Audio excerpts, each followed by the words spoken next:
চাপে পড়ে আমাদের মধ্যে যদি কেউ আত্মহত্যা করে তাহলে এই দায়ভার কি কর্তৃপক্ষে নেবে? আমাদের দাবি হচ্ছে আমরা দ্বিতীয় ধাপের সুপারিশপ্রাপ্ত শিক্ষক প্রথম ও দ্বিতীয় ধাপ জয়েনিং হয়ে গিয়েছে, আমাদের জয়েনিং বাকি এবং আজকে আমাদের যোগদান আমরা চাই। আমাদের দাবি একটাই, আমরা শুধু আমাদের যোগদান চাই। 2 ধাপ যেহেতু জয়েন করে তারা তাদের স্যালারি পাচ্ছে, আমরা কেন বঞ্চিত হব?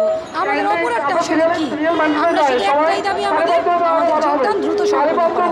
ফ্যামিলি ও সমাজ থেকে আমরা প্রচণ্ড পরিমাণে হেয় প্রতিপন্ন হচ্ছি। সমাজের লোক আসলে আড়ালে হাসছে, আড়ালে না শুধু আমাদের চোখের সামনেই হাসছে, যে হাসিগুলো আমাদের আসলে তীরের মতো বিচ্ছে। আমরা এই মানসিক যন্ত্রণা নিতে পারছি না, শুধু মানসিকভাবে নয়, আমরা আর্থিকভাবেও ক্ষতিগ্রস্ত হচ্ছি। যেহেতু আমাদের অনেক ভাই বোনরা ইতিমধ্যে আমাদের যে কর্মরত চাকরিগুলো ছিল সেগুলো থেকে তারা অব্যাহতি নিয়েছে এবং বর্তমানে তারা বেকার অবস্থায় আছে।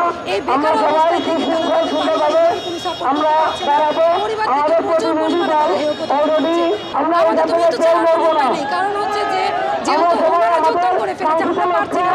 সমাজ থেকে আমাদের এমন চাপ দেওয়া হচ্ছে যে চাপগুলো আমরা মেনে নিতে পারবো না, এবং এই চাপে পড়ে আমাদের মধ্যে যদি কেউ আত্মহত্যা করে তাহলে এই দায়ভার কি কর্তৃপক্ষে নিবে নাকি আদালত নিবে? কে নিবে? প্রধান উপদেষ্টা নিবে?